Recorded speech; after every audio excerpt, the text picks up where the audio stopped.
আজকে আমি বানাবো দোকানের মতো ফুচকা রেসিপি। তো চলো ভিডিওটি স্টার্ট করি। হ্যালো বন্ধুরা, সবাই কেমন আছো? আশা করি সবাই ভীষণ ভালো আছো। কলি ফুড কিচেনে সবাইকে স্বাগত জানাচ্ছি। একদম দোকানের মতো ফুচকা বানিয়ে ফেলবো চটপট। তো চলো শুরু করি। এখানে আমি নিয়েছি ফুচকা পাঁপড়। তো এই ফুচকা পাঁপড়টা তো বাজারে সবারই অ্যাভেলেবেল থাকেই। তো এই ফুচকা পাঁপড়টা নিয়ে এসো। আর এই ফুচকা পাঁপড়ে কিন্তু বেশি তেলও লাগে না আর বেশি সময়ও লাগে না, বেশ ভালো ফুচকাটা। তেলটা আমার গরমই আছে। এবার ফুচকাগুলো দিয়ে ভালোভাবে এটা কিন্তু ভেজে নেব। আর এই যে নর্মাল যে আটার ফুচকাগুলো হয় সেটা কিন্তু না তেলে যদি ফ্রাই করি না সেটা একটার গায়ে একটা চিটে যায় আর সেটা কিন্তু ফুলে না। কিন্তু এই ফুচকাটা এটা মানে 4-5টা বা আরও 10টা যদি দিয়ে দাও তাহলে কিন্তু এটা ফুলে যায়, এটা কোনো অসুবিধা হয় না। হ্যাঁ, 1-2টো কিন্তু ফুলে। তো যাই হোক, আপনারা তো নিজের চোখে দেখলেন কতটা ফুললো না ফুললো। আর এখানে আলুটা আমাদের সেদ্ধই আছে, এটা ভালোভাবে ম্যাশ করে নেব।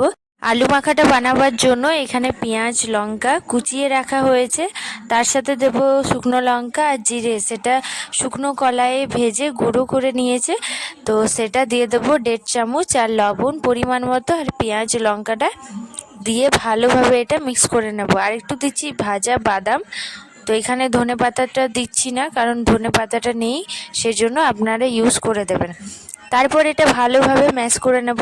আমি এখানে ঝালের পরিমাণটা বেশি দিয়েছি, আপনাদের পরিমাণ মতো আপনারা ইউজ করে দেবেন।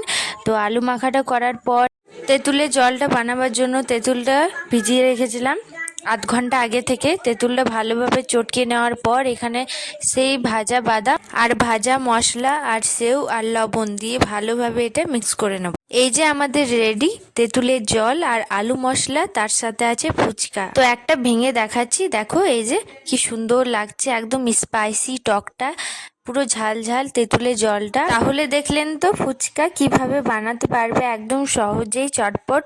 তো বানিয়ে ফেলো। তো এই ভিডিওটা কেমন লাগলো অবশ্যই কমেন্ট করে জানাও। বাই, রাধে।